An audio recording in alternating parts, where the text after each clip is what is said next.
From the beginning of time, man has wondered about mysteries. Are they fiction or are they fact? A mysterious adventure of a young woman who discovers the truth about her family and her feelings about risk and adventure. I think it's more about the wish fulfillment of the player to stop disasters that they know about in history, or they heard about in history. Because you hear about these horrible things and you want to go back in time and fix it. So this game's all about that, too. As well as a mystery, family mystery, solving it's kind of gothic, wouldn't you say? Yeah, it starts off in a dark and spooky mansion. That's supposedly haunted. Thunderstorm. Yeah. Very... Something going on underneath she doesn't know about. Mm-hmm. Why are the men in the family disappearing? Why is her mom gone mad?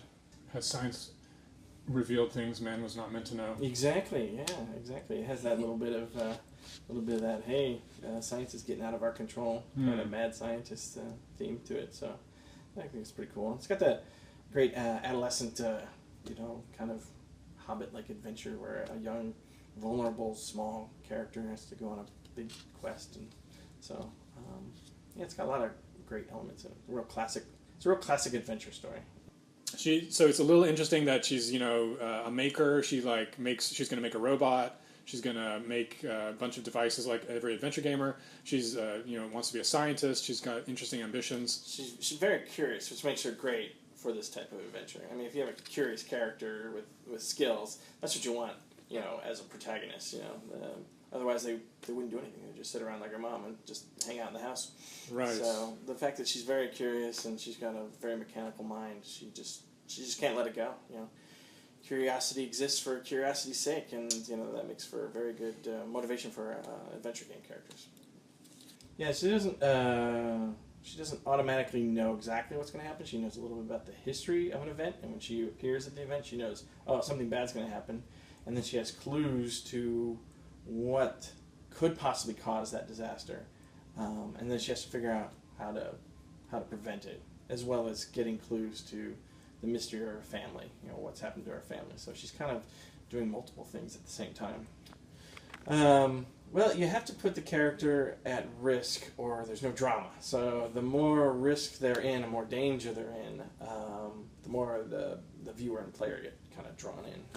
What'd you say? Yeah, and if you really want something interactive, you've got to have choices, and you've got to have meaningful choices. That seems like games like The Walking Dead, the new adventure game genres are pushing that, making tough choices, and not even, which is the better outcome, but which is the least worst outcome. Yeah. And we're taking advantage of our genre. I mean, our genre allows for interactivity, so otherwise, and that must be a movie.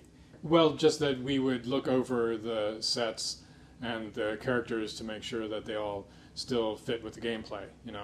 The environments were so important for the puzzles that we had to make sure, don't put a door there, make sure you don't obscure this hot spot here, make sure the nav mesh is big enough. Yeah, in the game design, you had to do a lot of research into how these things worked.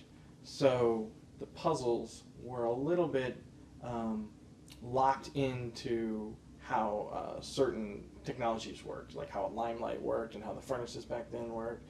So the game design did definitely inspire the art, because a lot of the elements of the game take place in historical periods, so we couldn't go a little crazy and just come up with a lot of imaginative stuff. You still had to stay in the realm of historical functionality of that period. Just an iterative process, just throwing out the rough lines at first that are really boring, and then reading them over and over again, and so you immediately make fun of it in your head, and then you're like, oh, that's a better comeback line, and you just type that in, and then you just keep playing it, and then you show it to somebody. Like, I have my wife read it out loud for the first time, and I'm like, okay, that's really bad, and then when I hear it actually said, I can redo it again. But I still want to change more, so you just have to stop me at some point.